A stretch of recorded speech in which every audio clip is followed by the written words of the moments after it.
I think I was born with anxiety, to be honest. I used to take a lot of time off school. I was brought up by my grandmother. My dad was 18 when I was born. My mum was only 16, and my mum was the first person to leave when I was a year old. And I was 24, and my dad took his own life. And it wasn't until years later when I did a documentary for the BBC. Yeah. And I had a conversation with my nan. It's weird that this happened for the first time on camera, but we spoke about it properly, and I broke down, and I was petrified. And it scared me. People are going to see me at my most vulnerable in a way that I don't often see myself. But that conversation changed everything, because from that point, everything was out in the open. And I was able to then talk to my friends about it, because my friends had watched the programme. Well, A Turn for You. I knew that something's not right for a long time, and I ran away from it. This is not me, this is not happening. And I bumbled on for a little bit, and then started, living differently. I probably started to drink too much, and I tried to escape how I was feeling.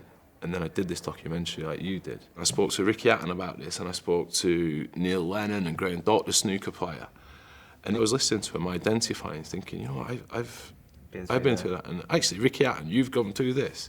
You're probably one of the hardest people I know. Yeah. But you can talk about it. Yeah. But then I started thinking, if I start talking about this, talking about problems, one, the people who followed me through my career, they're going to turn their backs on me because they think I'm one thing. Everyone's going to think of me differently.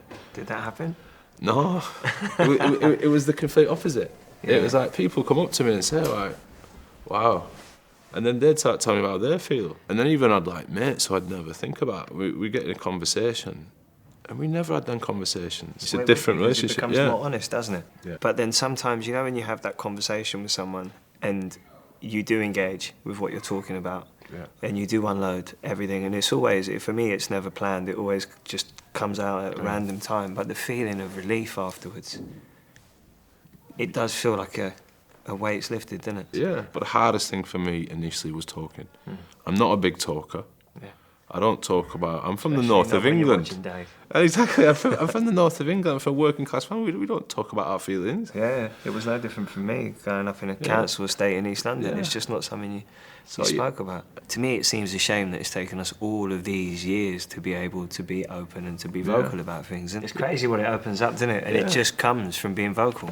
Yeah, that one time. It's definitely made me a happier person. I have less downs and more ups with being honest about how I feel.